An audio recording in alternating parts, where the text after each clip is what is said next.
All right, I think it's 5:30, so ladies and gentlemen, we'll call the meeting to order. I've got great pleasure in introducing the Chair of Avant Mutual, Professor Simon Wilcock. Thanks very much, Pat. I declare the 2017 Annual General Meeting of Avant Mutual Group Limited open. As you know, we medical practitioners use lots of jargon. And I swabbed about 20 patients last week and they all came back with rhinovirus. For those that aren't medical practitioners, that means the common cold. Not surprisingly, I managed to acquire that from one of my patients by the end of the week. The good news is I'm 6 days into it, so I'm no longer shedding virus. So even though I sound terrible, I'm not putting any of you at risk by being here today. But thank you very much for making the effort to be here today. Sorry, Simon. I had it on mute. All good? Yeah. So I note that we have a quorum, as there are more than the required 20 members present, in person or by proxy. And I note that members can also watch the AGM via the live webcast of this meeting, which is occurring at various places. Again, welcome to the AGM. It's a great honour and privilege to have been appointed as the chair of the company, a great company, and to speak to you again in that capacity. I do extend a special welcome to the current voting member directors of the Avant Mutual Board, to the non-member directors of the Avant Mutual Board, and to Mr Andrew Balderman on my left, the CEO of the Avant Mutual Group. I welcome the other members of the Avant Insurance Board who are here today as well. And finally, we'd like to welcome in Sydney our external auditor, Mr Kavatharan Selvaraja from PwC, Ms Deborah Pittman and Mr Neil Keane of Election Consulting Group, who have assisted us with the conduct of the election of voting member directors again, and our scrutineers for the election of voting member directors, Ernst & Young, represented by Ms Amy Grace. We've received a number of apologies. I'm not going to read them out, however they will be recorded in the minutes. I can confirm that the standing orders, which were approved by members at the 2008 AGM and which set out the procedural rules for this meeting, are available for inspection at each of the offices participating in this meeting. I'd first like to deal with the minutes of last year's AGM, the 2016 AGM. These are available for inspection at each of the offices participating in this meeting. And I propose a motion that the minutes of the annual general meeting of 2016 be adopted as a true record of the meeting. May I have this motion seconded? Seconded. Thank you, Joe. I declare the motion carried. I propose to take item 2 on the agenda regarding the proposed new constitution first, so that we can arrange for members proposing to vote at the meeting to do so. There will be an opportunity for questions and comments in relation to the proposed new constitution. We'll then deal with item 1, which is the receipt and consideration of the financial statements for the year ended 30th of June 2017. And there will also be an opportunity for questions and comments in relation to those financial statements. And we will then consider any items of general business, and after that we'll announce the results of the voting on the proposed new constitution, hence bringing it to the front of the meeting so we'll have time to count those votes. And then finally we'll conclude with the announcement of the results of the 2017 member director election. But before we proceed to the business of the meeting, I'd like to take this opportunity to outline a few of the achievements of the past year. As I said at the opening, it has been another great year for Avant. Our growth was strong, with more than 6,500 new members taking out medical indemnity protection with Avant, and we now provide indemnity cover to 75,000 or more than 75,000 healthcare professionals and medical students here in Australia. Our primary focus has always been, and still is, to defend and support our members who may experience a wide range of stressful adverse events, including complaints, litigation, investigations, employment and training disputes, and a range of other negative experiences that distract them from their crucial clinical work. Members are requiring more support services than ever. 2016-17 saw 20,000 phone calls into our medico-legal advisory service, nearly double what it was a few years ago, and 8,500 notifications of new actual or potential claims being made against our members. And I'm very happy to report the level of satisfaction that we receive from our members in terms of how those notifications and calls are dealt with remains very high. We continue to prudently operate the organisation. Our accounts that we'll come to later demonstrate that we're maintaining a level of net assets of over $1 billion. Net assets obviously represent the monies we hold in addition to what we believe we need to meet all of our expected financial commitments. It equates to nearly $20,000 of additional financial strength per Avant voting member, which is a very significant level of financial security indeed, an important level of financial security also considering the long tail nature of our organisation and the indemnity that we need to provide. This puts us in a position of unparalleled financial strength compared to other Australian medical defence organisations. This year, as last year, saw higher levels of civil litigation against doctors than has been seen for many years. Fortunately, from a financial perspective, good investment performance more than compensated for the heavier civil claims environment. However, we do need to be cautious given the historical volatility of the medical indemnity environment and investment returns. In the external environment, we were disappointed that the government has withdrawn some of the support it offers the medical community through the high-cost claims scheme. This scheme has supported stability in medical indemnity premiums for many years and we feel should be retained. Avant's been vocal in championing the retention of the medical indemnity schemes and is working with other medical bodies as we participate in the Commonwealth Government's first principles review of the remainder of those schemes. As the needs of our members evolve, so do our services. 2017 has seen us introduce yet more services, products and educational resources to support our members. For practice owners, we deployed business insurance, which provides cover for unforeseen events such as fire, storm, accidental or malicious damage.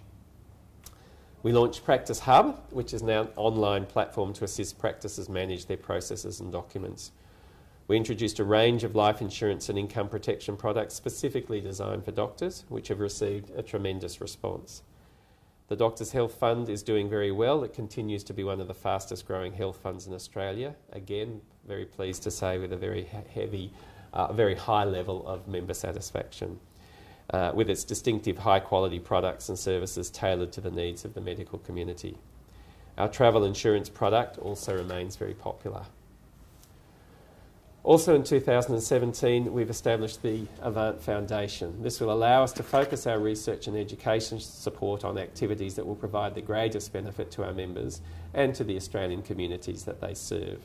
I think I've mentioned in previous years that we received many admirable and worthy requests for financial support and assistance, and the development of the foundation has really allowed us to focus the support that we do provide against a set of the most appropriate criteria. I'd also like to acknowledge the more than 100 members who contribute to Avant as part of our various committees, councils and member groups.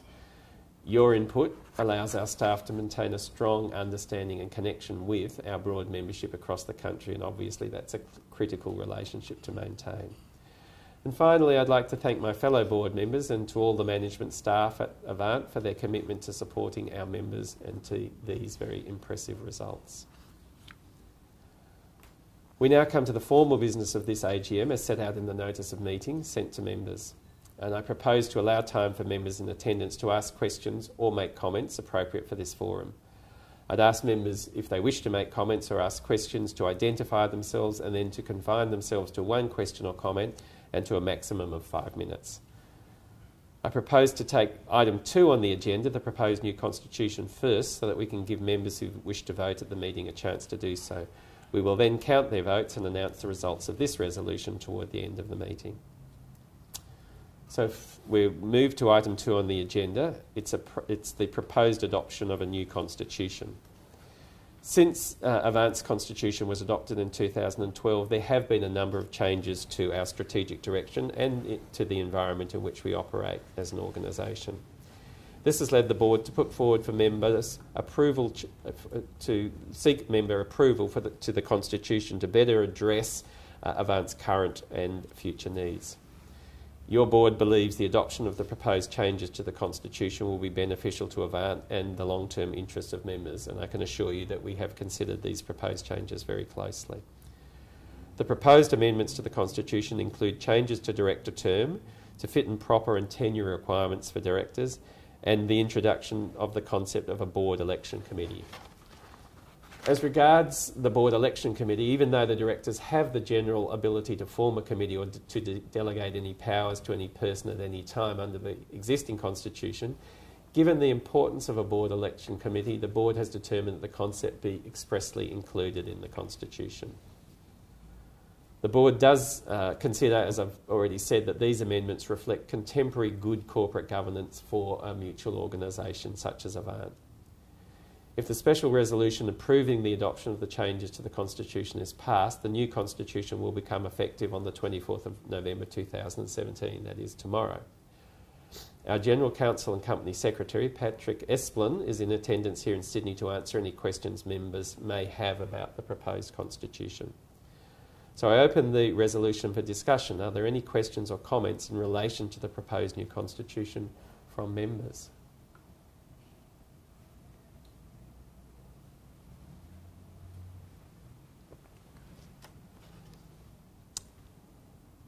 There being no questions at this time, voting member approval is sought to pass the following resolution as a special resolution.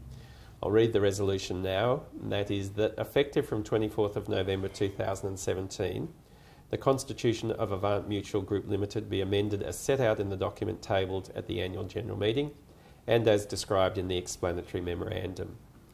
I propose a motion that the proposed new Constitution be considered, and may I have this motion seconded? As a member, I second the motion. Thank you, Bev.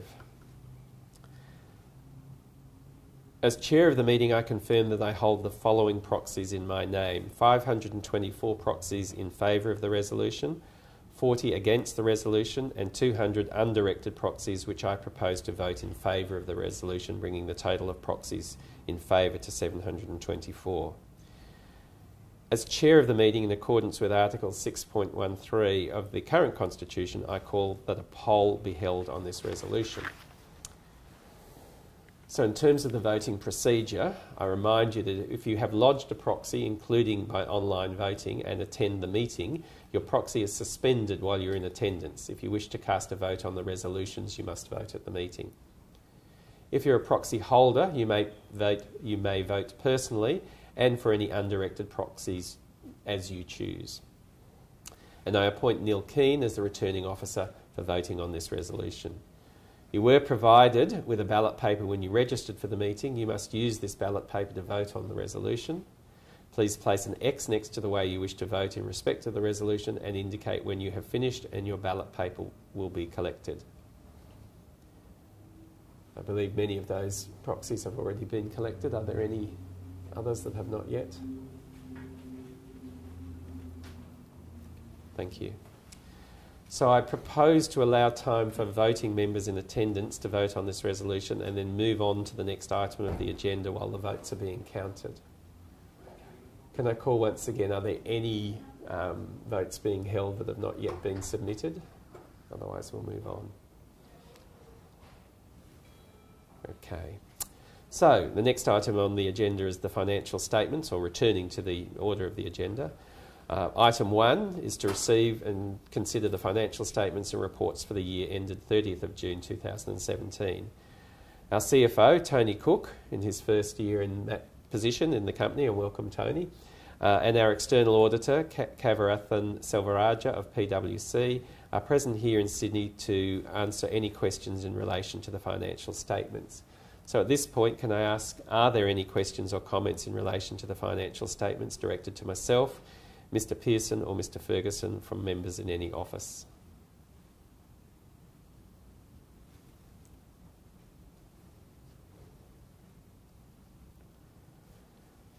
There being no questions, I propose a motion that the financial statements and reports be received and considered. May I have this motion seconded?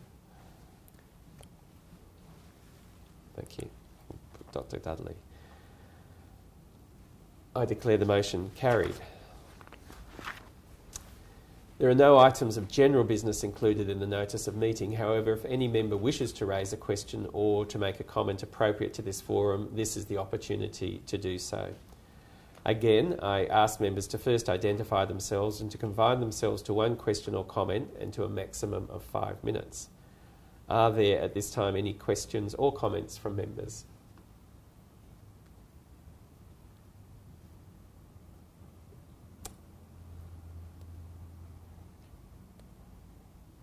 There are no questions and comments at this time, so we'll move on.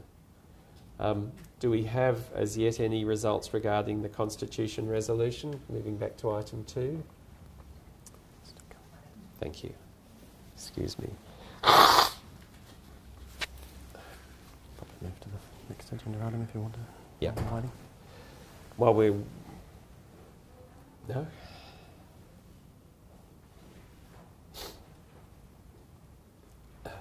Here we are.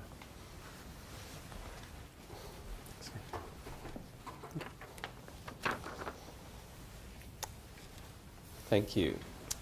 So the results of the returning officer has reported that the count is complete regarding the resolution on the proposed new constitution. And the results are as follows. 758 votes were cast in favour of the resolution, 41 votes were cast against the resolution. I therefore declare that the resolution on the proposed new constitution is passed by the requisite 75% majority. And as previously said, that will therefore the new constitution will come into effect from tomorrow. I now turn to the final item on the agenda, which is the election of voting member directors. I confirm that the election of the voting member directors of Avant Mutual has been conducted pursuant to the procedure for the election adopted by the Avant Mutual Board. And this year, Election Consulting Group has again assisted us in the online voting process, and Ernst & Young have acted as scrutineers, and we thank them for their assistance. Voting in the election closed at 5:30 p.m. on Tuesday the 14th of November 2017.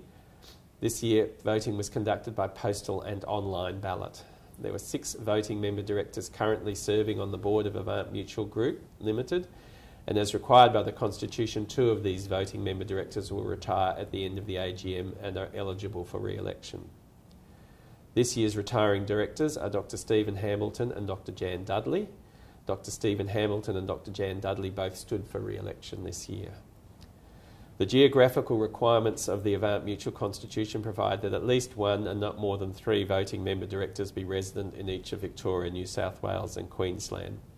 And this means that only 1 candidate from Queensland can be appointed in this year's election to fulfil the geographical minimum for that state, or that should be maximum, I think, for that state. Each of the voting member directors will be appointed for a 3-year term. At this time, I would ask our scrutineer, Miss Amy Grace from Ernst & Young, to confirm that the election and the count have been conducted in accordance with relevant rules.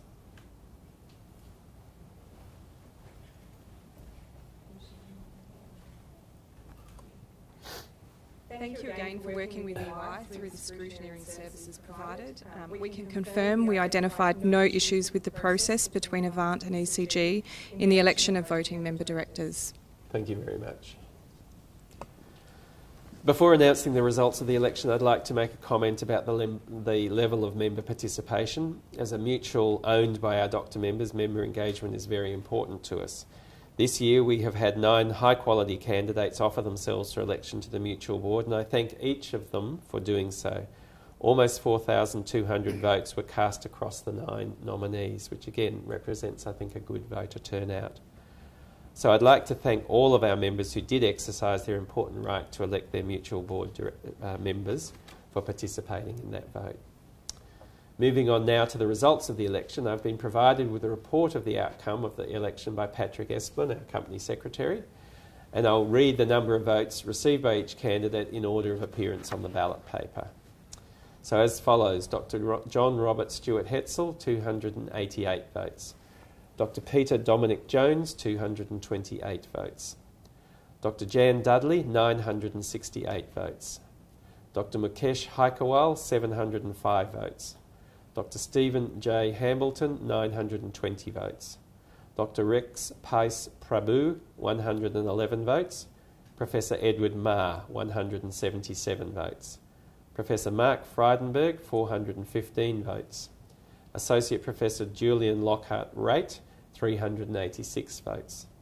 Accordingly, I declare that the following members have been duly elected as directors of the Avant Mutual Group Limited: Drs. Jan Dudley and Stephen Hambleton. And I congratulate Jan and Stephen, and I sincerely thank each of the candidates for their nomination and continuing support of Avant. It remains for me to now formally declare this meeting closed, and I invite you all to join us for refreshments. As I said, I'm not contagious. Thank you for your attendance and for your participation. Thank you.